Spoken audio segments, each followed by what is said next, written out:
Kasus pembunuhan Mam, anak anggota Dewan Pakar Partai Keadilan Sejahtera Kota Cilegon, Banten, Maman Suherman, akhirnya menemui titik terang. Mam ditemukan tewas di rumah mewah yang berada di perumahan Bukit Baja Sejahtera, Kota Cilegon, Selasa. Setelah lebih dari 2 pekan, polisi akhirnya menangkap pelaku pembunuhan Mam di wilayah Ciwedus, Kecamatan Cilegon, Jumat. Pelaku ditangkap setelah kepergok mencuri di rumah mewah milik mantan anggota DPRD Kota Cilegon 2 periode, Roy Sudin Sayuri, Minggu.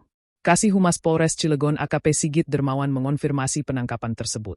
Sudah ditangkap Jumat sore sebelum maghrib, ujar AKP Sigit saat dikonfirmasi, Jumat, mengutip Tribun Banten. Pihak Roy Sudin awalnya tak mengetahui jika pelaku ada kaitannya dengan kasus pembunuhan anak politikus PKS, Maman Suherman. Mereka baru tahu informasi itu setelah menghubungi pihak kepolisian. Hal itu diungkapkan kerabat Roy Sudin Sayuri, Dede Rohana yang merupakan anggota DPRD Provinsi Banten. Ia ditangkap di rumah saudara. Memang saat itu saya tidak ada di lokasi. Sebelumnya tidak ngeh.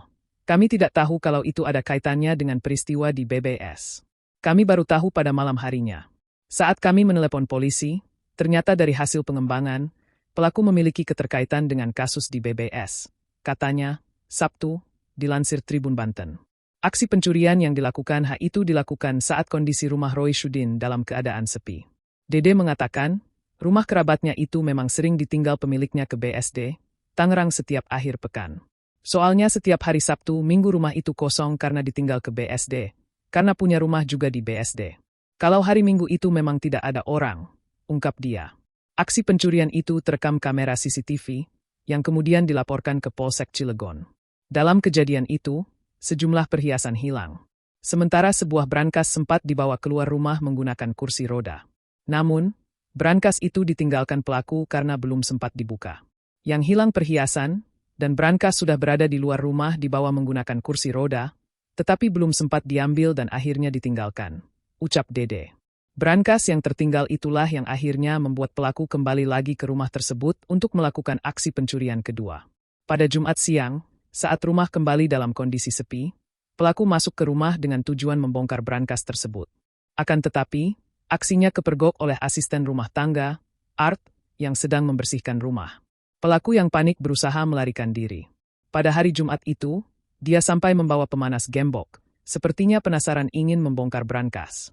Di dalam rumah dia sudah memegang semua kunci kamar, lalu ketahuan oleh Art yang sedang bersih-bersih.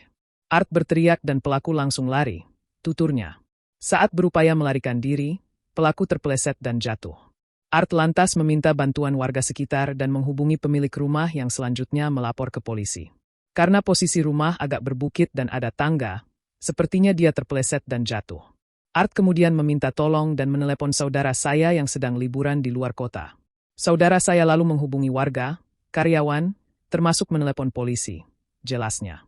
Pelaku sempat sembunyi di dalam rumah yang berujung tidak bisa keluar. Download Tribun X sekarang, menghadirkan lokal menjadi Indonesia.